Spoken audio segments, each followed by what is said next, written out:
السلام علیکم ورحمۃ اللہ تعالی وبرکاتہ۔ الحمد للہ رب العالمین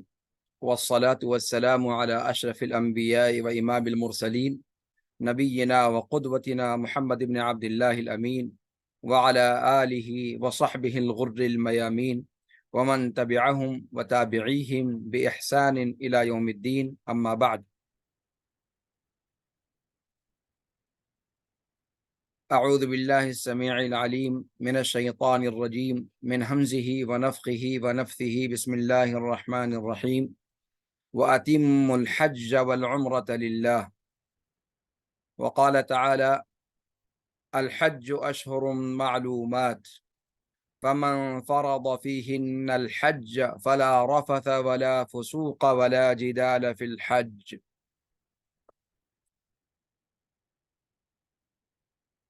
تمام مشاہدین کا اور ٹیلی گرام پر جو لوگ جوائن ہیں ہمارے ساتھ، آپ تمام لوگوں کا خیر مقدم ہے۔ اس محاضرے میں جو حج سے متعلق رکھا گیا ہے، اس محاضرے میں یا اس درس میں انشاءاللہ ہماری کوشش ہوگی کہ حج کا طریقہ کیا ہے اور حج کی فضیلت کیا ہے، حج کے ضروری احکام کیا ہیں، اس کے ارکان، اس کے واجبات اور اس کے سنن کیا ہیں، ان کو تو ہم انشاءاللہ جانیں گے ہی۔ ساتھ میں عام طور سے حجاج کرام کو پیش آنے والے جو مسائل ہوتے ہیں ان کو بھی انشاءاللہ بیان کرنے کی کوشش کی جائے گی، علماء محققین کے فتاووں کی روشنی میں بھی، اور جو چیزیں صراحت کے ساتھ قرآن و سنت کے اندر مروی ہیں ان کو قرآن و سنت کے نصوص سے انشاءاللہ سمجھنے کی کوشش کریں گے ہم۔ حج، جیسا کہ ہم سبھی لوگ جانتے ہیں، اسلام کا 5واں رکن ہے۔ اسلام کی بنیاد جن 5 ارکان پر قائم ہے ان میں سے ایک رکن حج بھی ہے، اور اللہ رب العالمین نے اس رکن کو تمام لوگوں پر فرض کیا ہے جو مخصوص شرطیں اپنے یہاں رکھتے ہوں، جن کے پاس بیت اللہ تک پہنچنے کی سکت ہو، جیسا کہ قرآن کریم نے کہا کہ وَلِلَّهِ عَلَى النَّاسِ حِجُّ الْبَيْتِ مَنِ اسْتَطَاعَ إِلَيْهِ سَبِيلًا۔ اللہ رب العالمین نے حج کو فرض قرار دیا ہے، اور یہ رکن اسلام کے ارکان میں سے اکلوتا ایسا رکن ہے کہ جس کے اندر ہر طرح کی عبادتیں شامل ہیں،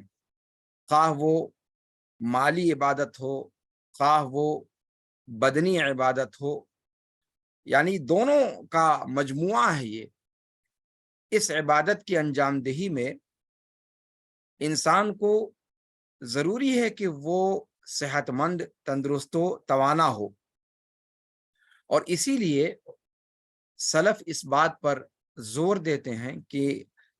اس عبادت کو تب انجام دیا جائے جب انسان پوری طریقے سے اس کے ارکان کو ادا کرنے کی اہلیت رکھتا ہو، اس لیے کہ اس کے اندر صرف مال و دولت ہی کا معاملہ نہیں ہے، انسان کی صحت کا بھی معاملہ ہے، اور ساتھ ساتھ جسمانی طور پر اس کے قوی ہونے کا بھی معاملہ ہے۔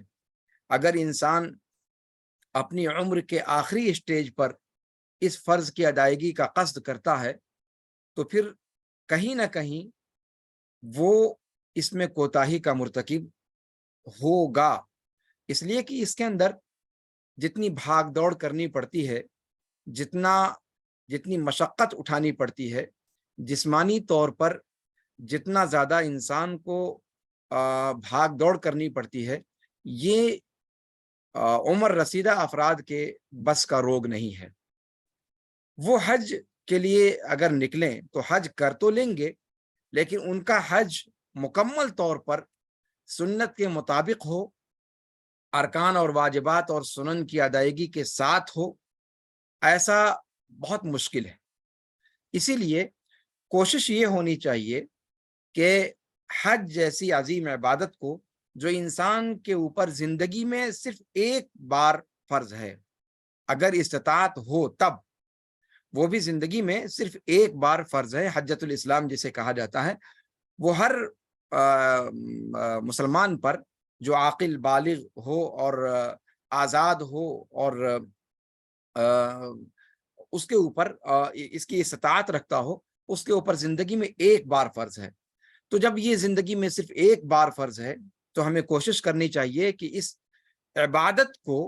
جو رکن کے طور پر ہمارے اوپر فرض ہے اللہ رب العالمین کی طرف سے، ایسے وقت میں ادا کریں جب اپنی پوری صحت و تندرستی کے اندر ہوں، اپنے عمر کے اس مرحلے میں ہوں جہاں کسی کے سہارے کے بغیر خود اپنے بلبوتے پر یہ عبادت صحیح طریقے سے انجام دے سکیں۔ حج پر گفتگو کرتے ہوئے ضروری ہے کہ ہم اس کے لفظ کو پہلے دیکھیں۔ حج کا لفظ یہ عربی زبان کا لفظ ہے، اور حج یحج قصدہ یقصدو کے معنی میں آتا ہے، ارادہ کرنے کے معنی میں آتا ہے۔ اور شرع میں یہ حج اللہ رب العالمین کے گھر کی نیت کرنا، مخصوص ایام میں مخصوص عبادات کی انجام دہی کے لیے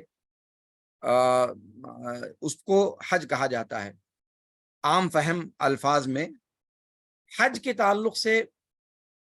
ایک چیز جو پہلے ہمارے ذہن میں ہونی چاہیے، کہ اس سے پہلے کہ ہم حج کی شرائط کو ذکر کریں، ایک اہم چیز جو غور کرنے کی ہے وہ یہ کہ اس جیسی عظیم عبادت جو ایک مسلمان اپنی پوری زندگی کا سرمایہ لگا کر کے کرتا ہے، اپنی پوری زندگی ایک ایک پیسہ جوڑ کر کے جمع کرتا ہے، اور پھر اس عبادت کی انجام دہی کے لیے اپنے آپ کو تیار کرتا ہے، یا پھر جو نئی نسل اس وقت خلیج میں یا اور جگہوں پر کمانے کے لیے جاتی ہے، یہ اپنے والدین کے لیے بڑی مشکل سے اپنی تنخواہوں کو کاٹ کاٹ کر کے اس کے لیے پیسے جمع کرتی ہے، اور پھر اس کے بعد اپنے والدین کو حج کے لیے بھیجتی ہے۔ یعنی کسی بھی صورت میں اگر ہم دیکھیں تو اس عبادت کی انجام دہی کے لیے سال 2 سال پہلے سے لوگ کم از کم تیاریاں کرتے ہیں۔ ایسی صورت میں کیا یہ ضروری نہیں ہے کہ ہم سمجھیں کہ یہ عبادت ہے کیا؟ ایسا نہ ہو کہ زندگی بھر کا خواب اور ہمارے اس اکلوتے سفر میں دوبارہ پتہ نہیں یہ حج کرنا نصیب بھی ہوتا ہے یا نصیب نہیں ہوتا، تو اس عبادت کو اگر ایک بار ہی انجام دینے کا موقع ملتا ہے تو کیوں نہ اس طریقے سے انجام دیا جائے کہ اس کے مقاصد کو سمجھا جائے، اس کے اہداف کو سمجھا جائے، اس کے اغراض کو سمجھا جائے، اور پھر اس کے بعد اس کے لیے اقدام کیا جائے۔ تو سب سے پہلے ہم آتے ہیں، یہ دیکھتے ہیں کہ حج کی جو عبادت ہے اس کے اندر اصل میں اللہ رب العالمین کی جانب سے حکمتیں کیا رکھی گئی ہیں۔ اللہ رب العالمین بے نیاز ہے، وہ ہمارے پیسوں کا یا ہماری دولت کا محتاج نہیں ہے، لیکن حج کی عبادت کو اللہ رب العالمین نے فرض کیا ہے۔ اس میں چند مقاصد ہیں جن کو پورا کرنا شریعت چاہتی ہے۔ اس میں سے سب سے پہلی بات یہ ہے کہ بیت اللہ شریف کا حج کرنے کے لیے جب اللہ رب العالمین نے حکم دیا تو سب سے پہلے ہم بیت اللہ شریف کے قائم کرنے والے کو یا ان کی پہلی تعمیر کرنے والے کے سوانے کی طرف ہمارا ذہن جاتا ہے، جس کا ذکر قرآن کریم نے سورہ بقرہ کے اندر کرتے ہوئے کہا کہ وَإِذْ يَرْفَعُ إِبْرَاهِيمُ الْقَوَاعِدَ مِنَ الْبَيْتِ وَإِسْمَاعِيلُ رَبَّنَا تَقَبَّلْ مِنَّا إِنَّكَ أَنْتَ السَّمِيعُ الْعَلِيمُ۔ یہ آیت کریمہ ہمارا دامن تھام لیتی ہے۔ حج کا ارادہ کرتے ہی سب سے پہلا تصور بیت اللہ شریف کا ہمارے ذہنوں میں آتا ہے، اور بیت اللہ شریف کی اولین تعمیر جو ابراہیم علیہ وعلی نبینا صلاۃ و تسلیم نے کیا تھا، ان کا ہمارے ذہن و دماغ میں تصور آ جاتا ہے۔ اس آیت کریمہ کے اندر اللہ رب العالمین نے اس وقت کو یاد دلایا ہے جب باپ اور بیٹے ابراہیم علیہ الصلوۃ والسلام اپنے پیارے بیٹے اسماعیل علیہ الصلوۃ والسلام کے ساتھ مل کر خانہ کعبہ کی تعمیر کر رہے تھے، اور اس موقع پر اس عظیم کام کو انجام دیتے ہوئے ان کی نفسیاتی کیفیت کا عالم دیکھیے کہ اللہ رب العالمین کا پہلا گھر اس دنیا کے اندر وہ تعمیر کر رہے تھے۔ قرآن نے اس کو پہلا گھر کہا ہے، ان اول بیت وضع للناس للذی ببکۃ مبارکا وہدی للعالمین۔ اس روئے زمین کا سب سے پہلا مقدس گھر اللہ رب العالمین کا خانہ کعبہ ہے، اور اس عظیم شرف کو حاصل کرتے ہوئے جو اللہ رب العالمین کی رضامندی اور اللہ رب العالمین کی خوشنودی کے لیے انجام دیا جا رہا تھا، وہاں بھی ابراہیم علیہ الصلوۃ والسلام اس بیت اللہ کی تعمیر کے وقت دعا کیا کر رہے تھے؟ ربنا تقبل منا انک انت السمیع العلیم۔ جیسے ہم اور آپ اگر تصور کریں کہ اس کے اندر کیا معنویت ہے، ہم اور آپ گناہ کرتے ہوئے اللہ رب العالمین کا تصور اپنے ذہن میں نہیں رکھتے، اور یہ ابراہیم علیہ الصلوۃ والسلام اور اسماعیل علیہ الصلوۃ والسلام کی زندگی کا نمونہ دیکھیے کہ اللہ رب العالمین کے لیے تقرب کا کام کرتے ہوئے، اللہ کے گھر کو بناتے ہوئے جس میں اللہ رب العالمین کا نام جپا جانا ہے، اللہ رب العالمین کے لیے طواف کیا جانا ہے، اللہ رب العالمین ہی کا ذکر جس میں 24 گھنٹہ گونجنے والا ہے، اس گھر کی تعمیر کرتے ہوئے بھی ان کے ذہن و دماغ کی کیفیت کیا تھی؟ فروتنی کہ کس اعلیٰ مقام پر وہ فائز تھے کہ وہاں پر اللہ رب العالمین سے دعا کر رہے ہیں کہ ربنا تقبل منا انک انت السمیع العلیم۔ اے بار الہ، اے ہمارے رب، تو ہماری اس عبادت کو قبول فرما لے۔ ربنا تقبل منا انک انت السمیع العلیم، کیونکہ تو سننے اور جاننے والا ہے۔ یہاں مفسرین نے اس بات کو ذکر کیا ہے کہ ایک فرما بردار انسان، اس کے ذہن و دماغ کے اندر کبھی اس قسم کا کیڑا نہیں کل بنانا چاہیے کہ اب ہم ایک عظیم عبادت کے لیے جا رہے ہیں اور اللہ رب العالمین پر ہم کوئی احسان کر رہے ہیں، یا ہم دنیا والوں پر کوئی احسان کر رہے ہیں۔ یہ اللہ رب العالمین کا کرم ہے کہ اس نے آپ کا انتخاب کیا اس نیک کام کے لیے۔ آپ اس رب العالمین کے سامنے اپنے آپ کو جھکائیں، اپنے تواضع کا اظہار کریں کہ اللہ رب العالمین، یہ نیک کام کرنے کی توفیق بھی تو نے دی ہے، اور اس نیک کام کو قبول بھی کرنے کا معاملہ تجھی سے جڑا ہوا ہے۔ ہم اپنے آپ پر اس پر فخر نہیں کر سکتے، ہم اپنے نفس پر اس کو اپنے نفس کے حوالے سے اس کو نہیں دیکھ سکتے۔ اے بار الہ، جس طریقے سے تو نے اس نیک کام کرنے کو کی توفیق دی ہے، ویسے اس نیک کام کو تو قبول بھی فرما لے۔ یہاں سے سبق ملتا ہے کہ ایک حج بیت اللہ کا ارادہ کرنے والا انسان سب سے پہلے اپنی نیت کو خالص کرے، سب سے پہلے اپنی نیت کو خالص کرے۔ اور ابراہیم علیہ الصلوۃ والسلام جو ہمارے باپ ہیں، ہمارے باپ نے جو اسوہ اور جو نمونہ سکھایا، اس نمونے پر چلتے ہوئے صرف اور صرف اللہ رب العالمین کے لیے اس عبادت کی انجام دہی کا ارادہ کریں، اور اللہ رب العالمین کا شکر ادا کریں۔ ہمارا سینہ پھولا ہوا نہ ہو، بلکہ ہمارے سر جھکے ہوئے ہوں اللہ رب العالمین کے لیے تواضع اور انکساری کے ساتھ، اور ہم اللہ رب العالمین کا شکر ادا کریں کہ بار الہ، تو نے ہمیں آج یہ موقع دیا کہ آج ہم اس عبادت کی انجام دہی پر قادر ہو سکے۔ تو دنیا کو دکھانے کے لیے، یا ریاکاری کے طور پر، یا گاؤں والوں پر، سماج والوں پر، محلے والوں پر کوئی احسان جتلاتے ہوئے اس عبادت کی انجام دہی کا تصور ہمارے ذہن و دماغ میں نہ ہو۔ یہ بات اس لیے بھی کہنا ضروری ہے کہ ہم بر صغیر ہند و پاک، نیپال اور بنگلہ دیش وغیرہ کے اندر جو ماحول دیکھتے ہیں کہ حج کے لیے جو لوگ جاتے ہیں، عموماً ان کو ایک طریقے سے تعظیم کا رویہ لوگ ان کے سامنے اختیار کرتے ہیں، لوگ ان کو رخصت کرنے کے لیے آتے ہیں، بعض جگہوں پر ان کی پذیرائی ہوتی ہے، بعض جگہوں پر ان سے بطور خاص لوگ درخواست کے لیے آتے ہیں، دعا کے لیے۔ اس طرح کا ایک ماحول ملتا ہے۔ اس طرح کی بات اگر عمومی طور پر ہے تو کوئی حرج کی بات نہیں ہے، لیکن اس سے ایک حج کے لیے نکلنے والے کو اپنے آپ کو کسی اور مقام پر فائز نہیں سمجھنا چاہیے، بلکہ اس کی نیت یہ ہونی چاہیے کہ ان سب چیزوں سے درکنار وہ اللہ رب العالمین کی رضا کے لیے یہ کام کر رہا ہے، اور اس کے ذہن و دماغ میں اخلاص ہو، خالص اللہ کے لیے اس کام کی انجام دہی کا معاملہ اس کے ذہن میں تازہ ہو۔ ایک بات